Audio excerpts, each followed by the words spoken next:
Hey, it's Nathan with CrazyOnMarketing.com. In this video, we're going to talk about tags or tagging within ActiveCampaign. So let's go ahead and get into it. So what a tag is just a little bit of information that you attach to a subscriber. And a subscriber can have an unlimited number of tags. So this is a good thing because it gives you maximum flexibility for organizing your subscribers. However, it's kind of a bad thing too because it's very easy to overwhelm yourself with too many tags. So there's kind of an art and a science to tagging, and you got to work to find the proper balance. And so those are kind of the pros and cons of tagging. Now, subscribers can have the same tag, so tags aren't unique to a subscriber. Like you could have 100 people all with the same tag if you want to do that. It's basically a way to categorize people based off of actions or other things that they've done. And I'll get into some examples in just a second here, but let's keep moving.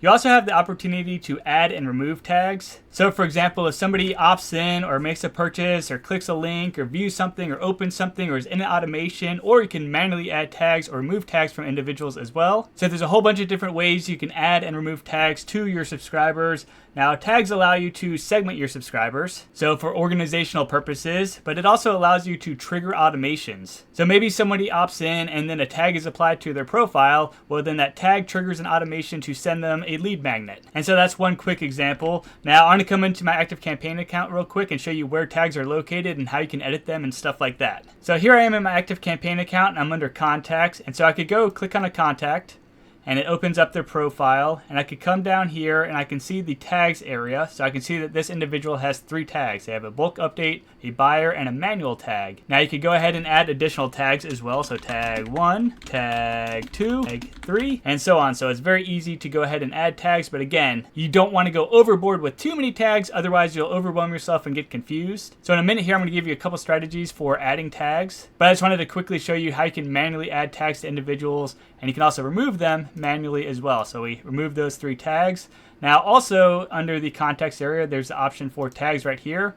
And so we can see all the tags that we have created within our account. And you can also see how many contacts each tag has. So like this bulk update tag has 2 contacts, the buyer tag has 1, the manual tag has 4, and then we have 4 additional tags that have no contacts right here. And you can also see what automations the tags are part of. So this can help you quickly identify if your tag is actually part of something, or maybe it's just kind of floating out there, or maybe it's a category or something like that. Additionally, there's an option over here to edit. So let's go ahead and click on it real quick. And so you could go ahead and rename your tag. So maybe you realize like bulk update is a bad name for a tag, and you want to make it something more descriptive. So you can go ahead and update the name of the tag and it'll update it across everybody's profile. So for the sake of example, I'll just do V2 right there and click on save. And then I could go ahead and view my contacts that have this tag. So I have Billy Bob right here and open his profile. And I can see that he has the tag bulk update V2. So if you start creating tags and you realize your naming conventions aren't very good, you can come back and edit them and get them so they make more sense. So I just wanted to point that out real quick. Let me come back to the tags area and let's come over and hit this drop down. So you could also delete tags as well. Like if they're not being used in any automations and you're not really categorizing people with them, you could go ahead and delete the tag. And another handy feature for tags is the ability to merge tags.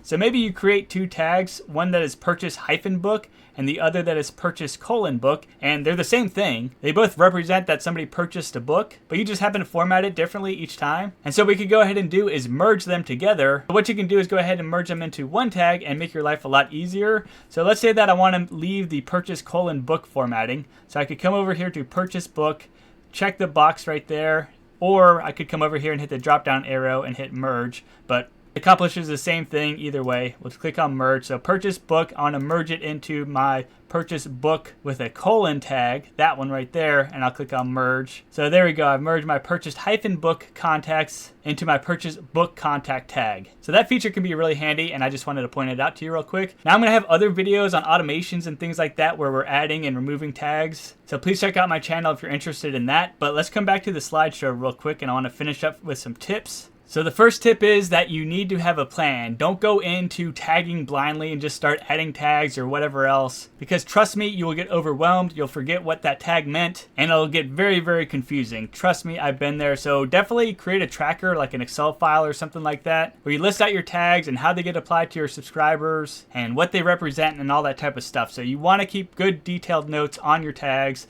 Now, what I recommend doing is having like a tag category and then a naming convention, so that way you can keep stuff organized. So for example, I have the purchase tag. So anytime somebody purchases a product or service from me, I start the tag with the word purchase and a colon. and then I have the name of the product or service that they purchased. So then I know that anybody that has a purchase tag has purchased something from me. And when I first got started with ActiveCampaign, I just put the name of the product as the tag, and I didn't say like what they did with that product. So it's just a whole bunch of random product names in my ActiveCampaign account, and it wasn't really helpful. So by adding the purchase category to the front of my tag, it made everything a lot more manageable.